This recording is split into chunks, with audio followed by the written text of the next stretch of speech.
నా ప్రభుత్వం కూడా పూర్తిగా మునిగిన ఇండ్లకు 25,000 రూపాయల సాయం అందిస్తా ఉంటుంది. దీనిపై మీ అభిప్రాయం? సాయం అందిస్తాను అంటున్నారు కానీ అన్న, అధికారులు వస్తున్నారు వెళ్తున్నారు. ఇప్పుడు ఎక్కడ దాకా కాదు, నేను మీకు చూపిస్తా దీంట్లోది ఏం వస్తున్నారు వెళ్తున్నారు అన్న. ఇది నా ఫోన్లో ఉంది, నాది రూమ్, ఇక్కడ లైట్ల రూమ్ ఉంది. ఈ నీళ్లు తన్ని మునిగిపోయింది. మునిగిపోతే వస్తున్నారు అన్నారు, వాళ్ళు వస్తారు వీళ్ళు వస్తారని నేను చెప్పాను. ఇక చూడు, నేను నీకు ప్రూఫ్లతో సహా చూపిస్తా. చెబుతే మాటలు చెబుతావు కానీ పనులు లేవన్నా, ఏం చేస్తారన్న. ఇగో అధికారులకు వాళ్ళకి చెప్పాను వీళ్ళకి చెప్పాను. ఇదిగో చూపిస్తాను చూడండి. మాకు గడపలోకి నీళ్ళు వచ్చి మణిగూలో నుంచి లోపలికి వచ్చినాయి నీళ్లు వచ్చి, ఇదిగోండి ఇదిగో చూడండి, ఇది చూడండి, లోపలికి మణిగూలో నుంచి లోపలికి వచ్చినాయి నీళ్లు. చెబుతుంటే వస్తున్నామన్నారు చేస్తున్నాను. 100 లైట్లు నేను ఈ బళ్ళ మీద లైట్లు అతికించుకుని బతుకుతా 100 లైట్లు, 130 లైట్లకి 100 లైట్లు పాడైపోయి కాలిపోయినాయి.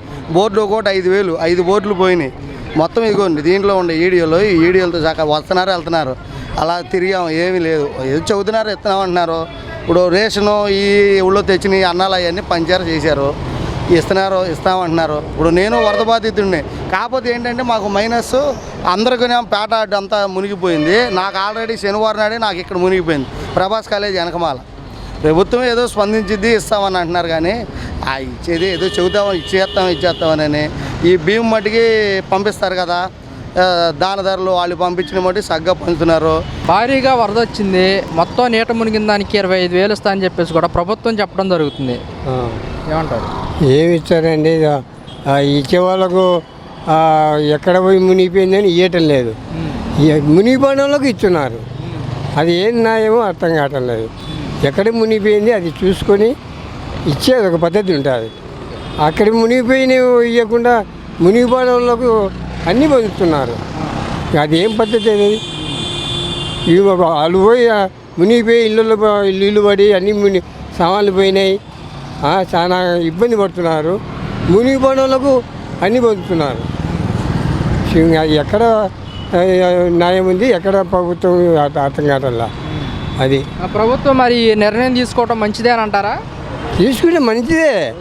ఏంటి సరిగా అందటం లేదు, మునిగిపోయిన వాళ్ళకి అందటం లేదు, మునిగిపోకలు అన్ని బాగుండే వాళ్ళకి అన్నీ అందుతున్నాయి. అదే సగం మునిగిన ఇళ్ళకేమో 10,000 ఇస్తా అని చెప్తున్నారు. అలా ఇవ్వటం కరెక్టేనంటారా? అయితే కరెక్ట్ అది న్యాయమేది. ఎట్లంటే మునిగిపోయి అన్ని సామాన్లు మునిగిపోయి వాళ్ళ బాధలు ఆ భగవంతుని ఎరిక ఇచ్చే మంచిదే, ఏ ఉదాహరణ లేదు. అన్నీ అందిస్తే మంచిదే. వాళ్ళకు ఏ మునిగిపోయిన వాళ్ళకి ఇస్తున్నారు, వాళ్ళకి ఇవ్వడం అది కరెక్ట్ కాదు. మీరు అనేది ఏంటంటే మునిగిపోయిన వాళ్ళకి కాకుండా మునగని వాళ్ళకి ఇస్తున్నారని చెప్పేసి అంటున్నారా? అన్ని మునిగిపోయిన వాళ్ళకు తక్కువ ఇస్తున్నారు. ఏం బాగుండే వాళ్ళకు అన్నీ అందుతున్నాయి, కూరగాయలకు అంటే అందుతున్నాయి. అది కరెక్ట్ కాదు. అది వాళ్ళు ప్రభుత్వం వాళ్ళు ఎక్కడ మునిగిపోయింది తెలుసుకొని ఇవ్వాలి. ప్రభుత్వం మొత్తం నీట మునిగిన ఇళ్ళకు కూడా 25,000 సాయం చేయడం మీ అభిప్రాయం? 25,000 ఎక్కడ ఇస్తుంది? 10,000 అన్నారుగా. అంటే పూర్తిగా మునిగిన దానికి 25,000, సగం మునిగిన దానికి 10,000. అది కరెక్ట్. ప్రభుత్వ సహాయం చేయడం మంచిదే. మరి అంతవరకు సమాజం జరుగుతాయి అని అనుమానం. ఇప్పుడు ప్రభుత్వం దగ్గర నుంచి వరద బాధిత దగ్గరికి వచ్చేసరికల్లా అది చేతులు మారుతుంది. అది ఎంతవరకు వస్తుందో నమ్మకం లేదు. అది అందరూ తీసుకున్న తర్వాత దాన్ని మంచిగా బాగా ఇచ్చాడని ఆమె చెప్పిన తర్వాత అప్పుడు మనం అనుకోవాలి. వాళ్ళు ప్రకటన చేస్తారు, వీళ్ళు ఆశపడతారు. అది ఎంతవరకు వస్తుందో అనేది భగవంతుడు తెలియాలి. మరి 25,000 రూపాయలు సరిపోతాయి అంటారా? అది జరిగే నష్టాన్ని బట్టి ఉంటుంది. అక్కడ పోయిన వస్తువుల నష్టాన్ని బట్టి ఉంటుంది. అది మన ఇంతనే ముందుగా చెప్పడం సాధ్యం కాని విషయం. మరి అందించడం ఎలా అనిపిస్తుంది? బాగానే అందిస్తున్నారు కానీ అది ఎంతవరకు జరుగుతుందా అనేది చివరి ఆఖరి తెలుసుకోవాల్సిన విషయం. అది వరదలు వచ్చాయి, ప్రభుత్వం కూడా పూర్తిగా మునిగిన ఇండ్లకు కూడా 25,000 రూపాయలు సాయం అందిస్తుంది. దీనిపై మీ అభిప్రాయం? ప్రజలకి ఏం చెప్తావు? అందిస్తే కదా. ఎక్కడన్నా అందించింది ఉందా చూపిస్తావా? నువ్వు చెబుతావు అంతే. బళ్ళకు 10,000 రూపాయలు ఇంకా ఈ ఇస్తున్నారని చెబుతున్నారు. ఇచ్చినవి ఎవరైనా చెప్పాలి కదా మనకి. నీకు చెప్పేది అది. ఇస్తే కదా అసలు ముందులో 15,000 అంటే ఎవరంటారా? ఇస్తారనే మాట అంటున్నారు, ఇస్తున్నారు అంత అనేది మీకు తెలవాలి. ప్రభుత్వం ఏం చెప్తుందంటే ఇల్లు కంప్లీట్గా మునిగిపోయిన వాళ్ళకి 25,000 రూపాయలు ఇస్తాము అంటుంది. 25,000 సరిపోతాయంటారా? ఇక్కడ సరిపోతే 25,000 సరిపోతాయా? సామాన్లు కొట్టుకుపోయినాయి, బీరువాలు కొట్టుకుపోయినాయి, మంచాలు కొట్టుకుపోయినాయి, చాలా నష్టపోయాం. ఈసారి చాలా వ్యవస్థ సృష్టించింది. వాళ్ళు ఇచ్చే 25,000 ఎటుకు పనికిరావు. బండ్లు కనబడి కొట్టుకుపోయినాయి, బండ్లు మా అమ్మాయి బండి పోయింది, కొట్టుకుపోయింది, బట్టలు కొట్టుకుపోయినాయి, సామాన్లు పోయినాయి ఇండ్లలో. అంటే ఇంకా ఏమి ఇస్తే బాగుంటుంది అనుకుంటున్నారు ప్రభుత్వం నుంచి? మీకు ప్రభుత్వం ఏమిస్తుంది? కంటి తుడుపుగా ఏదో ఇస్తుంది ఇవ్వడానికి. అందరికీ నష్టపోయినంత ఇవ్వరు కదా, ప్రభుత్వం ఇస్తారా? ఇవ్వరుగా. కంటి తుడుపు కోసం ఏదో ఇస్తారు ఇవ్వడానికి, నష్టపోయినంత ఇవ్వరు కదా. ఎటువంటి సాయం చేస్తే మంచిదని మీరు అనుకుంటున్నారు? పూర్తిగా సాయం చేయాలి. పూర్తిగా ప్రభుత్వం ఇంటింటికి వచ్చి ఏం పోయిందనేది చూసుకొని ఆ నష్టపోయిన దానికి సగమైనా ఇస్తే చాలు. 1,00,000 రూపాయలు నష్టపోయిన ఉన్నారు, దాంట్లో సగం ఇచ్చినా వాళ్ళు కొద్దిగా ఉన్నోళ్ళు ఉన్నారు, పర్లేదు, లేని వాళ్ళు అస్సలు లేరు. ప్రభుత్వం పూర్తిగా ఇల్లు మునిగిపోయిన వాళ్ళకు కూడా మేము 25,000 రూపాయలు మేము సాయం చేస్తాము అంటుంది.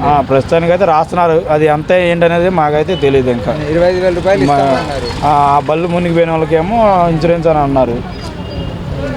అంటే ఆ 25,000 అనేది సరిపోతుంది అంటారా? ఇంకేమైనా ఇస్తే బాగుంటుందా? 25,000 సామాన్లు అన్నీ పోయినాయి. ప్రస్తుతానికి ఇక రొటేషన్ అవ్వడం తప్ప అయితే గెట్టన అవ్వలేము. ఇది ఒక రోజుతో పోయేది కదా కండి, చాలా రోజులు పట్టిద్ది అవన్నీ కొనుక్కోవాలంటే. సాయం చేస్తే బెటర్ అనుకుంటున్నారు మీరైతే? అంటే ఆర్థికంగా సాయం చేస్తే? ఆర్థికంగాను ఇప్పుడు అందరికీ పనులు లేకుండా అయిపోయినాయి, అన్నీ కొట్టుకు వెళ్ళిపోయినాయి చాలా వరకు. ఇప్పుడు అవన్నీ కొనుక్కోవాలని ఇబ్బంది. దాని పరంగా ఏమైనా గవర్నమెంట్ ఆలోచించి ఇంకొద్దిగా ఆర్థిక సాయం పెంచితే బాగుంటుంది. ప్రభుత్వం ఇప్పుడు ఏంటంటే ఇల్లు కంప్లీట్గా మునిగిపోయిన వాళ్ళకి 25,000 రూపాయలు ఇస్తాము అని చెప్తుంది. ఇస్తారా ఎవరు అదైతే వాళ్ళ సంగతి. ఇస్తారన్న నమ్మకం ఉందా మీకు? నమ్మకం అనేది ఏముంటుంది? ఇప్పుడు 20,000 ఇస్తానన్నారు, 25,000 ఇస్తా అన్నారు. 2,000 3,000 ఇస్తారు, అంతకంటే ఎక్కువ ఎవరు. ఎందుకని అలా అంటారు? అంటే ప్రభుత్వం ఆల్రెడీ ప్రకటించేసింది కదా, ఖచ్చితంగా అంటే ఇల్లు కంప్లీట్గా మునిగిపోయిన వాళ్ళకి కూడా ప్రతి ఒక్కరికి కూడా 25,000 ఇస్తాము అని చెప్పేసి. ఇస్తారు, అన్ని ఇవ్వరు, ఏదో ఇస్తారు అంతే. ఓకే, అంటే ఆ 25,000 కాకుండా ఇంకేమైనా సాయం చేస్తే బాగుంటుంది అనుకుంటున్నారా మీరు? ఇంకేం సాయం చేసేది ఏముండదు, ఇక అయిపోయింది, వదిలేసుకోవడదు. అంటే ఇల్లు కంప్లీట్గా మునిగిపోయిన వాళ్ళకి 25,000 ఇస్తాము అంటుంది. 25,000 ఇపోయినా పర్లేదు, 25,000 పెట్టుకోమని చెప్పండి, అవసరం లేదు. లక్షలు పోయిన వాళ్ళకి ఏం చేస్తాయి? 25,000 ఎటు వస్తాయి? అంటే మేము ఆర్థిక సాయంగా 25,000 రూపాయలు అందిస్తాము అని చెప్పేసి. అవి కూడా ఇటు ఎందుకు, ఆయన కూడా పెట్టుకోమని చెప్పండి. వేరే దానికి సింగపూర్లోనే అక్కడ ఇల్లు కట్టుకోమని చెప్పండి, చాలాదే. ఏమండి, ఒకళ్ళ సొమ్ము మీద మనకు ఆశ లేదండి.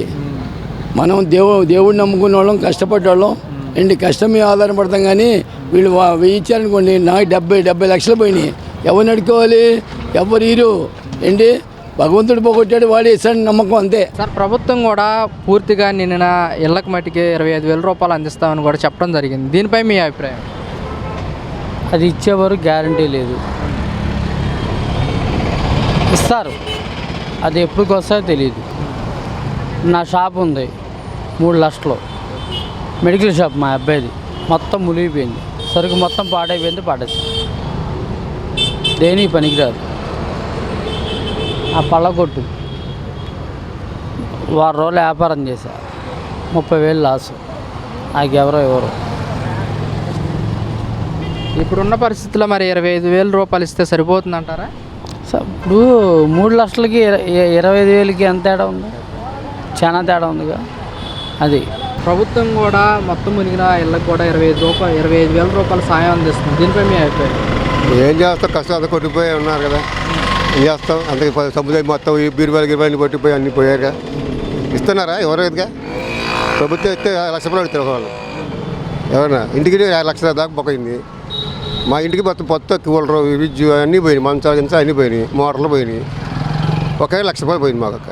అది ప్రభుత్వం ఇచ్చేదానికి మాకు ఏం సరిపోతుంది? అంటే ప్రభుత్వం ఇస్తామని చెప్తుంది కదా, ఎలా ఇస్తామండి, ఎలాగ ఇస్తారో మాకు తెలియదు కదా, ఇచ్చిందాకా తెలియదు కదా, ఎందుకో ఇస్తే అది వాళ్ళకి తెలియాలి. అది అందించడం మీకు ఎలా అనిపిస్తుంది? ఇస్తే మంచిదే, మంచిగా ఉంది. అలాగే సగం మునిగిన ఇళ్ళకు కూడా 10,000 రూపాయలు ఇస్తామా? ఇస్తా అంటున్నారు, ఇవ్వలేదు కదా ఇంకా. ఇస్తా, అది 1,00,000 రూపాయలు ఇస్తే బాగుంటుంది. చాలా వరకు పోయాక చూశారు కదా అందరికీ, ప్రపంచం మొత్తం మంచాలు ఎత్తిపోయి రాయపేట మాది అన్ని కొట్టిపోయి కోడలు నడిచి వస్తున్నాం బస్సులకి. 25,000 సరిపోవంటారు? 1,00,000 రూపాయలు కావాలి. 1,00,000 రూపాయలు 1,00,000 దాకా పోయింది. 1,00,000 రూపాయలు ఇస్తే మంచిదే, మామూలుగా 50,000 ఇస్తే మంచిది. అది ప్రభుత్వం కూడా నష్టపరిహారం కింద పూర్తిగా నీళ్లు వచ్చిన దానికి 25,000 ఇస్తా అని చెప్తుంది. దీన్ని ఏ విధంగా చూస్తారు? ఏమంటే మొత్తం మునిగిపోయింది. 20 తిరిగితే ఏ మూలకి వస్తాయి? అన్నీ మునిగిపోయండి. టీవీలు పోయండి, ఫ్యాన్లు పోయండి, అవి కింద బీరువాలు పోయండి, మొత్తం మంచాలు పోయండి, అన్నీ పోయినాయి. 25,000 ఏ మూలకి వస్తాయి? అయితే ఇస్తున్నారు అంతే. అంటే అదే విధంగా చూసుకుంటే కనుక నీళ్ళు సగానికి వచ్చి మునిగిపోయిన దానికి 10,000 ఇస్తాం. సగం వచ్చినా కానీ మొత్తం కింద అన్నీ మునిగిపోతాయిగా. పైన నీకు ఫ్యాన్ లేక కాలంది, మిగతా అన్నీ కాలిపోతాయిగా. వాళ్ళకి నష్టమే కదా, ఎక్కువ నష్టమే వాళ్ళకి కూడా. నీకు పైనోడికి మిగిలేది ఫ్యాన్లు మిగిలితే సగం మునిగినోడికి, మొత్తం మునిగినోడికి అవి కూడా కాలిపోయినాయి, అంతే కదా. ఇంక తేడా ఉంది. ఇప్పుడు ఇచ్చే 25,000 కానివ్వండి, 10,000 కానివ్వండి, సరిపోవంటారా బాధితులకి? ఎట్ట సరిపోతాయి అయ్యా? నువ్వన్నీ కోల్పోయావు. నీకు ఇంట్లో బొచ్చేపడికి సహా పనికి రాకుండా అయిపోయి ఉంటాయి. అన్నం వండుకుంటే దాంతో కూడా పనికిరావు. ఎందుకంటే మొత్తం మురిగి పట్టేసి నాన్న ఇవన్నీ చేయాలంటే చాలా ఉంటాయి. ఎందుకు మనకి కానీ అయిపోయింది. అంటే ప్రభుత్వం వీటితో పాటు కాకుండా ఇంకేమన్నా ఇవ్వాలంటే ప్రభుత్వానికి ఏం చెప్పదలుచుకున్నారు? ఇంక చెప్పేది ఏం లేదు. మనం చెప్తే వాళ్ళు ఇస్తారా ఏంటి? అవన్నీ కుదిరే కాదు వెళ్ళు.